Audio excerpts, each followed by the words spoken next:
नोएडा के grand Omaxe society में हंगामा हो गया। फरार आरोपी श्रीकांत त्यागी और पीड़ित महिला का नाम पूछते हुए 15 से 20 लोग बीती रात 8 बजे सोसाइटी में घुस गए।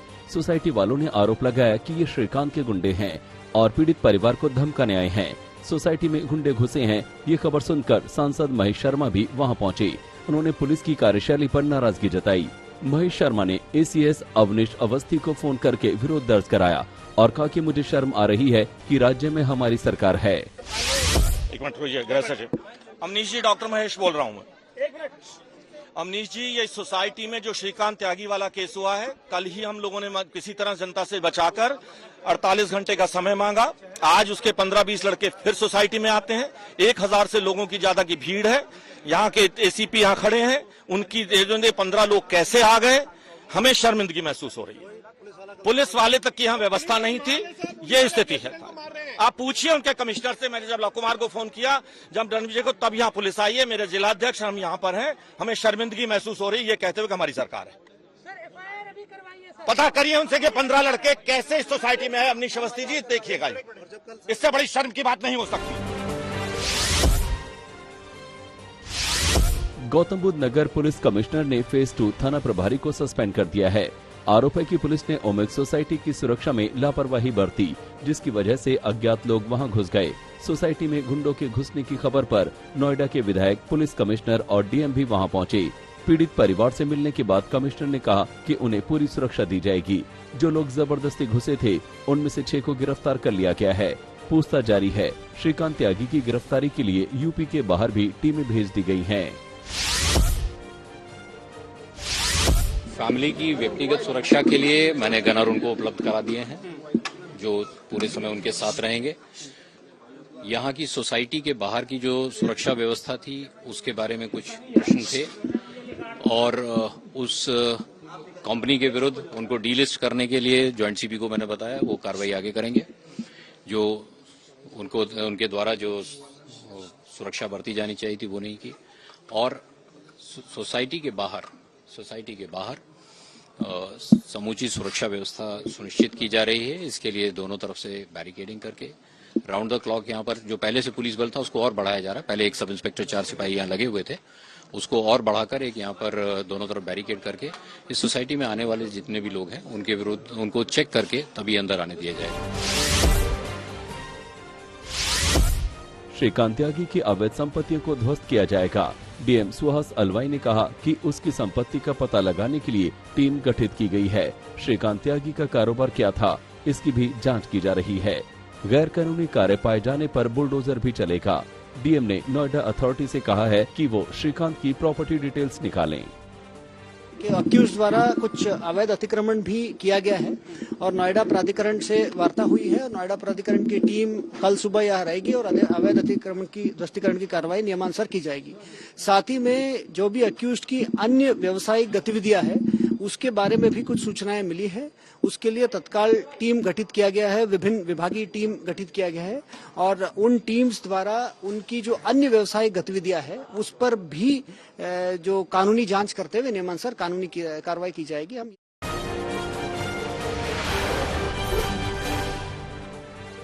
उत्तर प्रदेश सरकार में मंत्री राकेश सचान ने खुद पर लगे आरोपों को गलत बताया। उन्होंने कहा वो अदालत के सामने अपना पक्ष रखेंगे। आज तक से बातचीत में राकेश सचान ने कहा कि कोर्ट में आर्म एक्ट का केस लगा था, जिसके लिए मैं कोर्ट गया था। वकील ने मुझे जिरह की तारीख देने की बात बताई तो मैं वहां से चला आया। उन्होंने कहा कि कोर्ट से किसी तरह का कागज लाने का आरोप पूरी तरह से निराधार है। सीसीटीवी फुटेज की जांच में अगर ऐसी कोई फुटेज मिलती है तो मुझ पर कार्रवाई की जाए। मेरे को जानकारी नहीं आने के बाद क्या स्थिति बनी है, लेकिन वहाँ सीसीटीवी फुटेज से लेकर के नीचे से लेकर ऊपर तक अदालत में लगे हुए हैं। मैं चाहूँगा कि प्रशासन जांच कर ले। सीसीटीवी फुटेज में अगर हम लोगों की फोटो आती है तो जो जुर्म होगा वो उसको मैं मानता हूँ। मैं खुद अपने आप उसमें दोष सिद्ध हो जाएगा मेरा।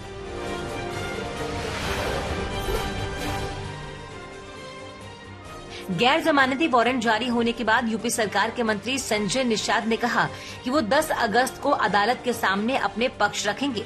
संजय निषाद ने कहा कि मुझे न्यायपालिका पर पूरा भरोसा है कि वो समाजवादी सरकार में हुए फर्जी मुकदमों के मामले में न्याय करेगी। आरसीपी सिंह के इस्तीफे के बाद जेडीयू ने उन पर करारा प्रहार किया। जेडीयू के राष्ट्रीय अध्यक्ष ललन सिंह ने प्रेस कॉन्फ्रेंस कर कहा कि आरसीपी सिंह पार्टी की एबीसीडी भी नहीं जानते। जेडीयू डूबता नहीं, दौड़ता जहाज है। इसके साथ ही उन्होंने साफ किया कि अब जेडीयू मोदी कैबिनेट में शामिल नहीं होगा। दरअसल आरसीपी सिंह ने अपना इस्तीफा देते हुए कहा था कि इस पार्टी में कुछ नहीं बचा है। जेडीयू डूबता हुआ जहाज है। हमसे चिढ़ है तो हमसे निपटो, हमारे पास विकल्प खुले हैं।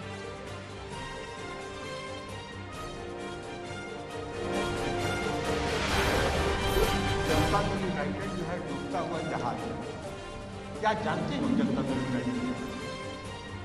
क्या जानते हैं समता पार्टी के बारे में? समता पार्टी और जनता दल यूनाइटेड का निर्माण कैसे हुआ और किन संघर्ष के रास्ते से निर्माण हुआ है, उसका कोई ज्ञान है? एबीसीडी का ज्ञान है उनको? कोई ज्ञान नहीं, कुछ नहीं जानते।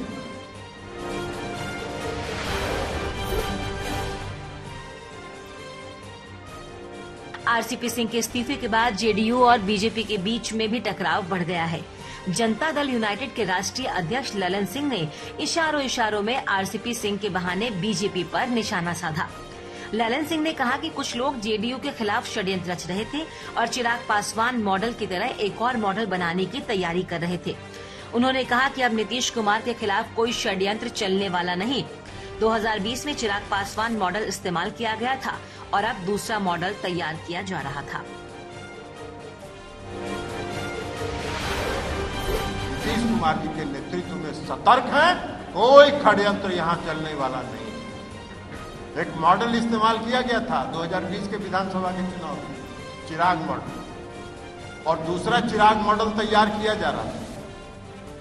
लेकिन कभी अगर होगा आगे तब बताएंगे कि षड्यंत्र कहाँ कहाँ हुआ और कैसे कैसे हुआ।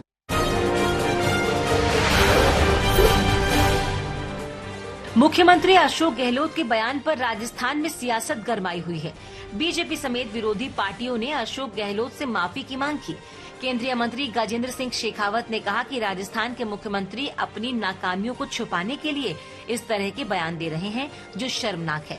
दरअसल मुख्यमंत्री गहलोत ने कहा था कि निर्भया कांड के बाद आरोपियों को फांसी देने की मांग ने जोर पकड़ा और इसके बाद कानून अमल में आया। ऐसे में दुष्कर्म के बाद महिलाओं की हत्या के मामले में इजाफा हुआ है।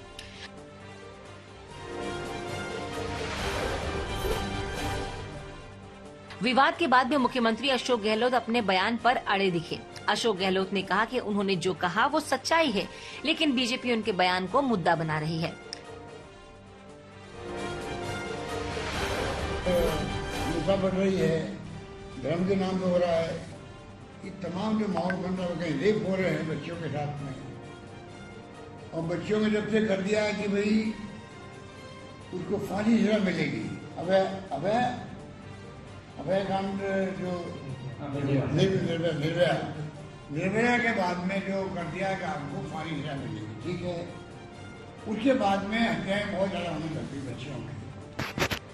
रेप करने वाला देखता है कि ये तो गवाह बन जाएगी अगर मेरे खिलाफ में, तो वो रेप भी करते हैं और हत्या भी कर देता है बच्चों की। ये बहुत बड़ी चलन पूरे मुल्क में मैं देख रहा हूँ। जो रिपोर्ट आ रही है बहुत खतरनाक ट्रेंड है।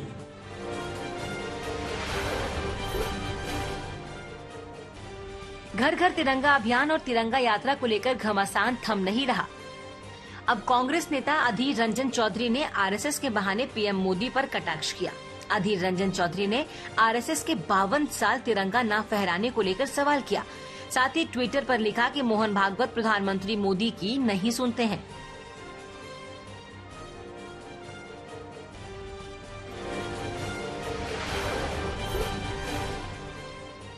महाराष्ट्र में इस हफ्ते कैबिनेट विस्तार हो सकता है। सूत्रों के मुताबिक महाराष्ट्र के मुख्यमंत्री एकनाथ शिंदे इसी हफ्ते कैबिनेट विस्तार कर सकते हैं।